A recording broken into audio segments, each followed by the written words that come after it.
So I recently moved from Austin to Canada, and the differences, the one no one talks about, are wild. Yeah, welcome to Canada, where your paycheck goes to taxes, milk costs $9, and you need to win the lottery just to buy a house built in like 1942. Now, every few months, someone from the US thinks they can just move to Canada and it's going to be a nice, cozy Hallmark movie. I'm so glad I brought you home for Christmas.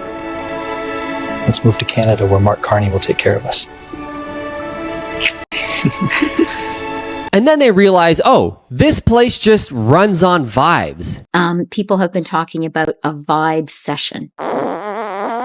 So let's break down these differences she's actually talking about and what she's about to find out, because the differences are wild. First up, taxes. If you go ahead and make $120,000 a year because you really go for it and you do what you're supposed to do, well, how much of that are you actually going to keep? That's the most important part. How much tax are you going to pay? In Ontario, you're going to pay $36,000 of that to taxes, so you're only taking home $84,000 from the 120. Now, on the flip side, she came from Austin, Texas. If you make the same $120,000 in Austin, Texas, how much tax are you going to pay? You're only going to pay $22,000 in tax, putting you at an 18% tax rate, and you're taking home $98,000 from the 120. But it goes deeper than that. It gets way worse than that. Because what do you do with that net income? You have to live. Okay, so what's the biggest expense most people have? Housing. Hey, ChatGPT, what's the average house cost in Ontario?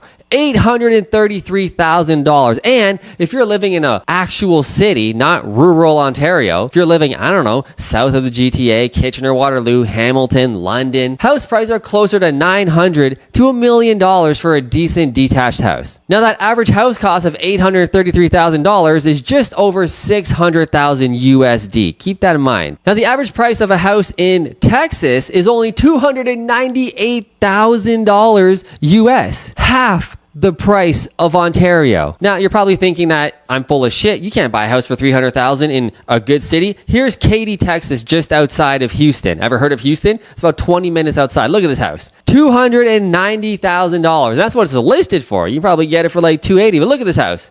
$280,000. You can't buy a house like this in Ontario. This would be the equivalent to like $450,000 Canadian. Where are you going to buy a house like this for $450,000 Canadian in an actual city like Kitchener, Waterloo, Hamilton? I'm not talking about fucking Sturgeon Falls. You can't. It's impossible. So we know if you live in the States, and mostly the southern states, Florida, Texas, Georgia, you're going to keep more money, so you're going to have more money to spend on. Housing is way cheaper. I've already gone over this a bunch of times, but living costs also, grocery prices, utilities, clothes, food, everything is cheaper in the US as well. But how did this happen? Who came in here and is continuing the Gong Show? Who is Mark Carney? Because everybody moving up from the US looks at Canada with this golden eye and they just love Mark Carney. Who is Mark Carney? He hasn't even lived here for the past 10 years. He lives in New York, manages a hedge fund. The funny thing is, this guy who everybody voted for in Canada, is literally the elite of the elite. He's an elitist. Canada voted for more government, more elitism.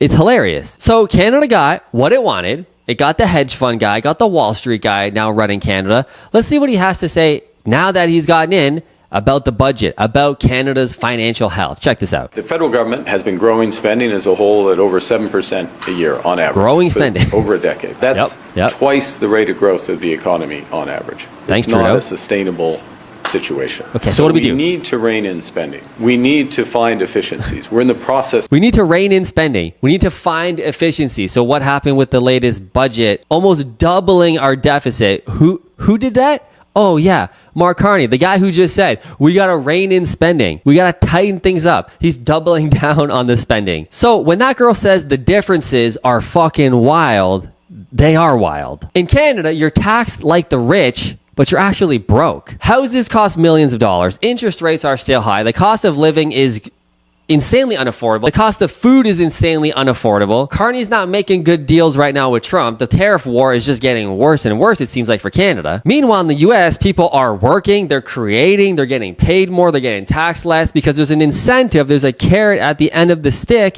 in the US in order to do something.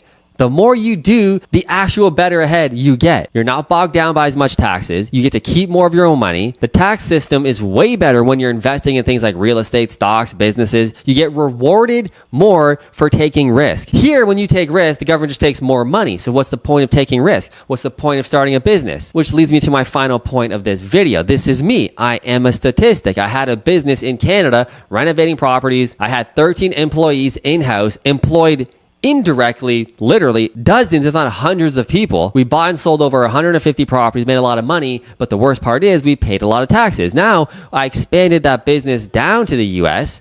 Now we're buying real estate down there, buying a ton of houses, employing Americans, and we're about 1 month away from getting our visa to move to the US, to live in the US full time, to continue scaling that business, and we're unfortunately leaving Canada. This wasn't a choice. We're pretty much being forced to because I'm a type A person and I like to scale a business and get rewarded for the hard work and risk that I'm doing, something Canada just doesn't do. So if you ever thought about leaving Canada or just interested in watching a Canadian building a business in the US, living in the US, hit the subscribe button. I got a lot more to share with you.